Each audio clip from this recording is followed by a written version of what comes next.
सच्चिदानंद सद्गुरु साईनाथ महाराज की जय। अध्याय 3। श्री साईं बाबा की स्वीकृति, आज्ञा और प्रतिज्ञा। भक्तों को कार्य समर्पण, बाबा की लीलाएं, ज्योति स्तंभ स्वरूप, मात्र प्रेम, रोहिला की कथा, उनके मधुर आत्मोपदेश। श्री साईं बाबा की स्वीकृति और वचन देना। जैसे कि गत अध्याय में वर्णन किया जा चुका है, बाबा ने सच्चरित्र लिखने की अनुमति देते हुए कहा कि सच्चरित्र लेखन के लिए मेरी पूर्ण अनुमति है। तुम अपना मन स्थिर कर मेरे वचनों में श्रद्धा रखो और निर्भय होकर कर्तव्य पालन करते रहो। यदि मेरी लीलाएं लिखी गई तो अविद्या का नाश होगा तथा ध्यान व भक्ति पूर्व श्रवण करने से दैहिक बुद्धि नष्ट होकर भक्ति और प्रेम की तीव्र लहर प्रवाहित होगी, और जो इन लीलाओं की अधिक गहराई तक खोज करेंगे उसे ज्ञान रूपी अमूल्य रत्न की प्राप्ति हो जाएगी। इन वचनों को सुनकर हिमांत पंडित को अति हर्ष हुआ और वह निर्भय हो गए। उन्हें दृढ़ विश्वास हो गया कि अब कार्य अवश्य ही सफल होगा। बाबा ने श्यामा की ओर दृष्टिपात कर कहा, जो प्रेम पूर्वक मेरा नाम स्मरण करेगा, मैं उसकी समस्त इच्छाएं पूर्ण कर दूंगा। उसकी भक्ति में उत्तर उत्तर वृद्धि होगी। जो मेरे चरित्र और कृत्यों का श्रद्धापूर्ण गायन करेंगे, उसकी मैं हर प्रकार से सदैव सहायता करूंगा। जो भक्तगण हृदय और प्राणों से मुझे चाहते हैं, उन्हें मेरी कथाएं श्रवण कर संभवतः प्रसन्नता होगी। विश्वास रखो कि जो कोई मेरी लीलाओं का कीर्तन करेंगे, उसे परमानंद और चिर संतोष की उपलब्धि हो जाएगी। यह मेरा वैशिष्ट्य है कि जो कोई अनन्य भाव से मेरी शरण आता है, जो श्रद्धापूर्वक मेरा पूजन, निरंतर स्मरण और मेरा ही ध्यान किया करता है, उसको मैं मुक्ति प्रदान कर देता हूँ। जो नित्य प्रति मेरा नाम स्मरण और पूजन कर मेरी कथाओं और लीलाओं का प्रेम पूर्वक मनन करते हैं, ऐसे भक्तों में सांसारिक वासनाएं और अज्ञान रूपी प्रवृत्तियां कैसे ठहर सकती हैं। मैं उन्हें मृत्यु के मुख से बचा लेता हूँ। मेरी कथाएं श्रवण करने से मुक्ति हो जाएगी। अतः मेरी कथाओं को श्रद्धापूर्ण सुनो और मनन करो। सुख और संतोष प्राप्ति का सरल मार्ग ही यही है। इसमें श्रोताओं के चित्त को शांति प्राप्त होगी, और जब ध्यान प्रगाढ़ और विश्वास दृढ़ हो जाएगा, तब अखंड चैतन्य घन से अभिन्नता प्राप्त हो जाएगी। केवल साईं साईं के उच्चारण मात्र से ही उनके समस्त पाप नष्ट हो जाएंगे। भिन्न भिन्न कार्यों की भक्तों को प्रेरणा। भगवान अपने किसी भक्त को मंदिर, मठ, किसी को नदी के तीर पर घाट बनवाने, किसी को तीर्थ पर्यटन करने और किसी को भागवत कीर्तन करने एवं भिन्न भिन्न कार्य करने की प्रेरणा देते हैं, परंतु उन्होंने मुझे साईं सच्चरित्र लेखन की प्रेरणा दी। किसी भी विद्या का पूर्ण ज्ञान न होने के कारण मैं इस कार्य के लिए सर्वदा अयोग्य था। अतः मुझे इस दुष्कर कार्य का दुस्साहस क्यों करना चाहिए। श्री साईं महाराज की यथार्थ जीवनी का वर्णन करने की समर्थता किसे है। उनकी कृपा मात्र से ही कार्य संपूर्ण होना संभव है। इसीलिए जब मैंने लेखन प्रारंभ किया तो बाबा ने मेरा अहम नष्ट कर दिया और उन्होंने स्वयं अपना चरित्र रचा। अतः इस चरित्र का श्रेय उन्हीं को है, मुझे नहीं। जन्मत ब्राह्मण होते हुए भी मैं दिव्य चक्षु विहीन था।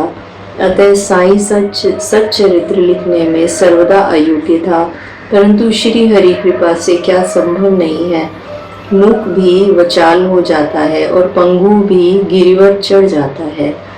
अपनी इच्छा अनुसार कार्य पूर्ण करने की युक्ति वह ही जाने।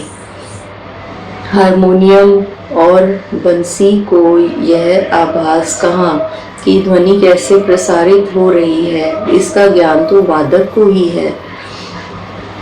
चंद्रकांत मणि की उत्पत्ति और ज्वार भाटे का रहस्य मणि अथवा उदी नहीं, वर्ण शशि कलाओं के घटने बढ़ने में ही निहित है। बाबा का चरित्र ज्योति स्तंभ स्वरूप। समुद्र में अनेक स्थानों पर ज्योति स्तंभ इसीलिए बनाए जाते हैं जिससे नाविक चट्टानों और दुर्घटनाओं से बच जाए और जहाज को कोई हानि ना पहुंचे। इस भव सागर में श्री साईं बाबा का चरित्र ठीक उपयुक्त भांति ही उपयोगी है।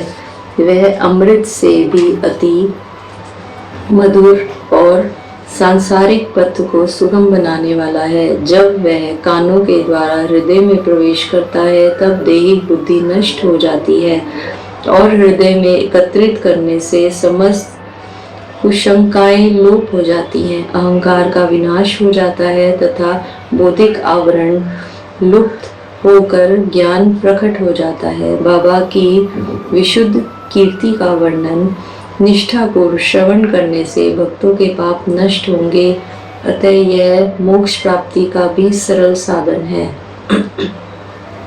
सतयुग में शम तथा दम, त्रेता में त्याग, द्वापर में पूजन और कलयुग में भागवत कीर्तन ही मोक्ष का साधन है।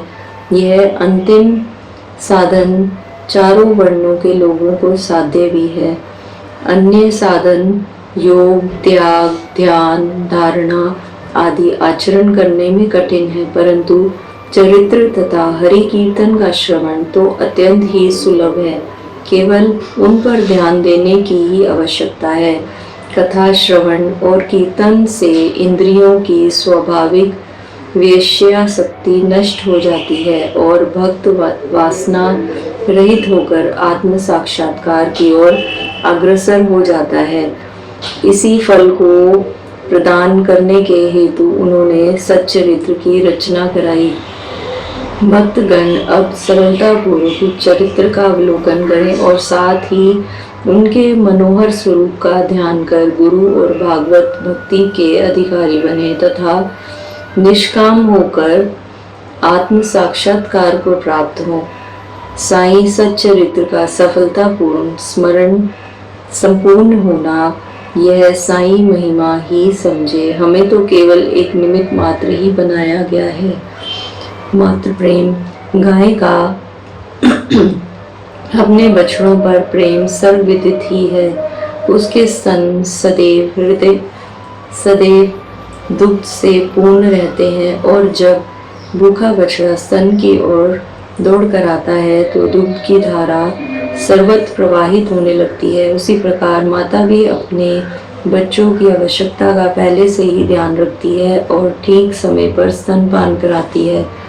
वह बालक का श्रृंगार उत्तम ढंग से करती है, परंतु बालक को इसका कोई भान ही नहीं होता। बालक के सुंदर श्रृंगार आदि को देखकर माता के हर्ष का परावार ना रहता। माता का प्रेम विचित्र, असाधारण और निस्वार्थ है, जिसकी कोई उपमा नहीं है। ठीक इसी प्रकार सद्गुरु का प्रेम अपने शिष्य पर होता है। ऐसे ही प्रेम बाबा का मुझ पर था। उदाहरणतः वह निम्न प्रकार था। सन 1916 में मैंने नौकरी से अवकाश ग्रहण किया। जो पेंशन मुझे मिलती थी वह मेरे कुटुंब के निर्वाह के लिए अपर्याप्त थी। उसी वर्ष की गुरु पूर्णिमा के दिन मैं अन्य भक्तों के साथ शिरडी गया। वहाँ अप्पा चिंचिकर ने सर्वत्र ही मेरे लिए बाबा से इस प्रकार प्रार्थना की, इनके ऊपर कृपा करें। जो पेंशन इन्हें मिलती है वह निर्वाह योग्य नहीं है। कुटुंब में वृद्धि हो रही है, कृपा और कोई नौकरी दिलवा दीजिए ताकि इनकी चिंता दूर हो और यह सुखपूर्वक रहे। बाबा ने उत्तर दिया कि इन्हें नौकरी मिल जाएगी, परंतु अब इन्हें मेरी सेवा में ही आनंद लेना चाहिए। इनकी इच्छाएं सदैव पूर्ण होंगी। इन्हें अपना ध्यान मेरी ओर आकर्षित कर आध्यात्मिक तथा दुष्ट जनों की संगति से दूर रहना चाहिए। इन्हें सबसे दया और नम्रता का बर्ताव और अंतःकरण से मेरी उपासना करनी चाहिए। यदि यह इस प्रकार आचरण कर सके तो नित्यानंद के अधिकारी हो जाएंगे। रोहिला की कथा। यह कथा श्री साईं बाबा के समस्त प्राणियों पर समान प्रेम की सूचक है। एक समय रोहिला जाति का एक मनुष्य शिरडी में आया। वह ऊंचा, पूरा सुदृढ़ एवं सुगठित शरीर का था। बाबा के प्रेम से मग्न होकर वह शिरडी में ही रहने लगा। वह आठों पहर अपनी उच्च और कर्कश आवाज में कुरान शरीफ के कलमे पढ़ता और अल्लाहू अकबर के नारे लगाता था। शिरडी के अधिकांश लोग खेतों में दिन रात काम करने के पश्चात जब रात्रि में घर लौटते तो रोहिला की कर्कश पुकारें उनका स्वागत करती थी। इसी कारण उन्हें रात्रि में विश्राम नहीं मिलता था, जिससे वह अधिक कष्ट और असुविधा का अनुभव करने लगे। कुछ दिनों तक तो वह मौन रहे, परंतु जब कष्ट असहनीय हो गया तब उन्होंने बाबा के समीप जाकर रोहिला को मना कर इस उत्पात को रोकने की प्रार्थना की। बाबा ने उन लोगों की इस प्रार्थना पर ध्यान ना दिया। इसके विपरीत गांव वालों को आड़े हाथों लेते हुए बोले कि वह अपने कार्य पर ही ध्यान दे और रोहिला की ओर ध्यान ना दे। बाबा ने उनसे कहा कि रोहिला की पत्नी बुरे स्वभाव की है और वह रोहिला को तथा मुझे अधिक कष्ट पहुंचाती है, परंतु वह उसके कलमों के समक्ष उपस्थित होने का साहस करने में असमर्थ है और इसी कारण वह शांति और सुख में है। यथार्थ में रोहिला की कोई पत्नी न थी। बाबा का संकेत केवल कुविचारों की ओर था। यथार्थ में रोहिला की कोई पत्नी न थी। बाबा का संकेत केवल कुविचारों की ओर था। अन्य विषयों की अपेक्षा बाबा प्रार्थना और ईर्ष आराधना को महत्व देते थे। अतः उन्होंने रोहिला के पक्ष का समर्थन कर ग्रामवासियों को शांतिपूर्वक थोड़े समय तक उत्पात सहन करने का परामर्श दिया। बाबा के मधुर आत्मोपदेश। एक दिन दोपहर की आरती के पश्चात भक्तगण अपने घर को लौट रहे थे, तब बाबा ने निम्नलिखित अति सुंदर उपदेश दिया। तुम चाहे कहीं भी रहो, जो इच्छा हो सो करो, परंतु यह सदैव स्मरण रखो कि जो कुछ तुम करते हो वह सब मुझे ज्ञात है। मैं ही समस्त प्राणियों का प्रभु और घट घट में व्याप्त हूँ। मेरे ही उदर में समस्त जड़ व चेतन प्राणी समाये हुए हैं। मैं ही समस्त ब्रह्मांड का नियंत्रण करता व संरक्षक हूँ। मैं ही उत्पत्ति, स्थिति व संहार करता हूँ। मेरी भक्ति करने वालों को कोई हानि नहीं पहुंचा सकता। मेरे ध्यान की अपेक्षा करने वाला माया के पाश में फंस जाता है। समस्त जंतु, चींटियां तथा दृश्यमान परिवर्तन करता और स्थायी विश्व मेरे ही स्वरूप है। इस सुंदर तथा अमूल्य उपदेश को श्रवण कर मैंने तुरंत यह दृढ़ निश्चय कर लिया कि अब भविष्य में अपने गुरु के अतिरिक्त अन्य किसी मानव की सेवा नहीं करूंगा। मुझे नौकरी मिल जाएगी। बाबा के इन वचनों का विचार मेरे मस्तिष्क में बार बार चक्कर काटने लगा। मुझे विचार आने लगा, क्या सचमुच ऐसा घटित होगा? भविष्य की घटनाओं से स्पष्ट है कि बाबा के वचन सत्य निकले और मुझे अल्पकाल के लिए नौकरी मिल गई। इसके पश्चात मैं स्वतंत्र होकर इच्छित से जीवन पर्यंत बाबा की ही सेवा करता रहा।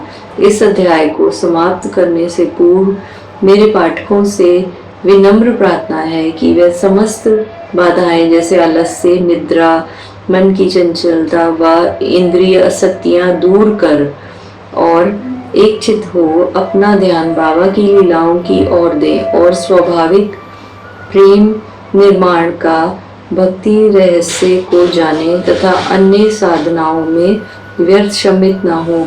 उन्हें केवल एक ही सुगम उपाय का पालन करना चाहिए और वह है श्री साईं लीलाओं का श्रवण। इससे उनका अज्ञान नष्ट होकर मोक्ष का द्वार खुल जाएगा।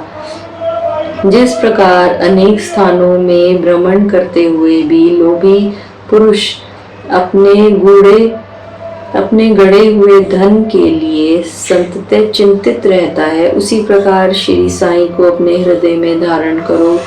अगले अध्याय में श्री साईं बाबा के शिरडी आगमन का वर्णन होगा। श्री सद्गुरु साईनाथार्पणमस्तु। शुभम भवतु।